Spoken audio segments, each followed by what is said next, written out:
Okay, it is week 9, day 3, and this video is about yesterday, week 9, day 2. It was Monday. We were at the Southern California conference to do worship. So we learned this song, I don't remember all the words, but it goes a little bit like this, like, we'll conquer all SCC. We're never gonna stop from the mountains to the valleys. These books are what we got. No, I'm mixing up verses. But it was like a song about like habits that heal in GCs, old books and DVDs. And then it's just like winning souls for Christ. And then a little bit about, how we're from SCC, from the mountains and valleys to the oceans and all this, that we're gonna win souls for God. And a little bit, it mentioned a few of the books that we do get out or that we carry with us. So it was a really cool song. So we lined up, and then we entered the building from two different doors, and we came in singing. And then at the end, we did a short song service. We did prayer, personal testimonies. I got to share a little bit about why Youth Rush is so valuable and why it's been valuable to me, just saying how I've gotten a taste of service, of the miraculous things that God can do in my life through service. And then how Youth Rush has also given me a clearer picture of heaven, and that I'm really grateful for Youth Rush for that one, and just having a closer walk with God. And then after worship, we went back to, I am blanking out on the name of the church, Tanga, where the other program, so we were with both program. It was both LA Metro and South Bay Simi Valley. And then so we spent breakfast with LA Metro, and then it was really nice to just mix with the other group. And then we had worship. We were able to either take a nap or do a little bit of devotion. So I did, I read from Mark as well as a psalm, and then just like wrote in my prayer journal and stuff for devotions. And then after that so now we have 5 vans, 3 from our program and then the other 2 from LA Metro, and they mixed up the leaders and also the people. So my leader that way was Zach, and then we also had Noah from the other program in our van, and then Cheryl, Matthew, Uriel, and me from our van.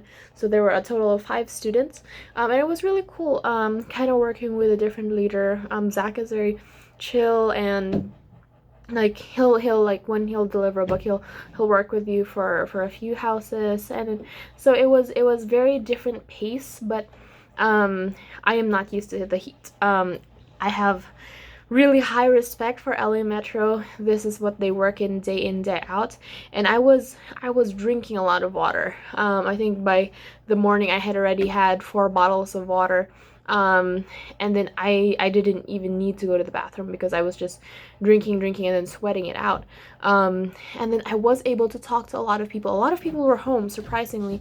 And there were just so many precious conversations, from like someone would like give an over donation, and then somebody was like, oh, I really want this book, but this is all I have. And then one was like a single mom, and then she got a story time for her kids. And all these like really precious conversations and books just going out. And then, but I was really feeling, by the afternoon, I was really feeling sick. I had a big headache. We did have a heavy lunch, so Marco and Lisa paid for our lunch. We all together met at Chipotle, so all 5 vans were there. And then we had lunch together, and I had a very big lunch. I think I shouldn't have finished it because it was so big, and I was so full in the afternoon, plus drinking the water. So I was just full, plus the headache and the heat. And I felt, by the end of the night, I had a really bad headache, and I felt nauseous. It was a very high book day for me. Like I got 19 books by the end of the night, which is pretty high for me. And then, the other thing was, I was working with Matthew a lot, and then so at the beginning of each drop, we would say something like, okay, what's your prayer request for this drop? And then so my prayer request was to get GCs out. I saw this man on the street, started canvassing him, showed him Paz and Abitos, And so this is all in Spanish. And then he said, oh, and then I was like, show GC. In the back of my mind, it's like, show GC. So I was like, I pull out the conflicto. So I was telling him like, normal en bookstore es 30 para un libro, pero para ti solamente 10 a 30 donación para un libro, or 30, and then I said tres libros, and then I bring out the GC as well.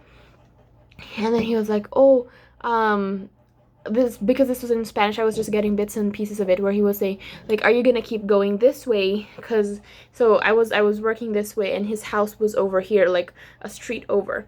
So I hadn't even canvassed his house, but I was going in a different direction. So it wasn't like that, like my other testimony with the Paz, where I was eventually gonna get to the guy's house. His house was in a different direction, and I was like, yeah, I have to keep going this way. And then he was like, oh, my house is over there, and I think he was saying like, oh, I'll just get my wallet. But I was like, oh, I don't know, how, like, if he would actually go after me, because I wasn't gonna get to him, or that also if it was just a smoke screen. And because I went in Spanish, we usually close on 2 books. We close on 2 books, and then if they still seem interested, we add more books in and then reclose. But I had closed on 3, and then so usually when I close on 3, doesn't really go that well. So I had closed on 3 books, and I was like, oh, I hope he still gets it. And because like he had said that like, I'm just gonna go home and get my wallet when I showed the conflicto, so I was like, maybe it was a turn off.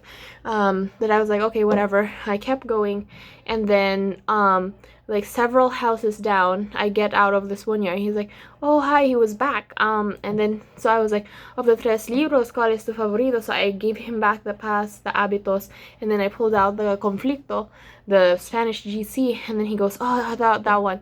And then so he gives $10 for the Spanish GC, and that was really cool, that he went back home and then came after me to get the book.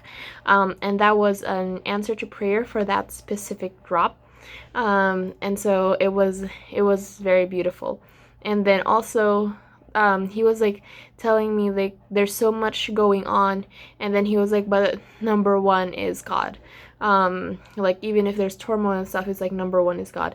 And so this is like, I was just getting bits and pieces of it because I don't understand Spanish, but it was really precious for me to see that he wanted this book. And so yeah, that was yesterday. And then we just met up. We actually met up in Pacoima, near Whiteman, at a Costco parking lot, the one near Whiteman airport, where I used to fly out of. And so that was kind of nice. I was like, oh, if we had gone earlier, we probably could have canvassed the Aviation Explorer meeting and probably got in a dump bag there. But anyway, it was like by the time it was so late, like no one would have been at Whiteman anymore. Or at least the explorers wouldn't have been at Whiteman. They would have been done with their meeting. And then so we switched up back to our program vans. I rode in Ella's van. I rode in the front seat because I was feeling nauseous. And then she said to like, I could do my top sheet when we got back. And so I, like, for the most part, like, I was just having my eyes closed. I drank a little bit more water. So I think it was a combination of like a little bit of dehydration, having such a big lunch, and then the heat. When we got back, I was able to get a cold shower, so that helped out a lot. And then I slept with an ice pack on my head, and then that helped a lot with the headache, and I was able to fall asleep. So yeah, it is now 10:25. They moved worship to 10:45 for today. But yeah, I have to keep going and get ready for the rest of the day. So bye, see you next time.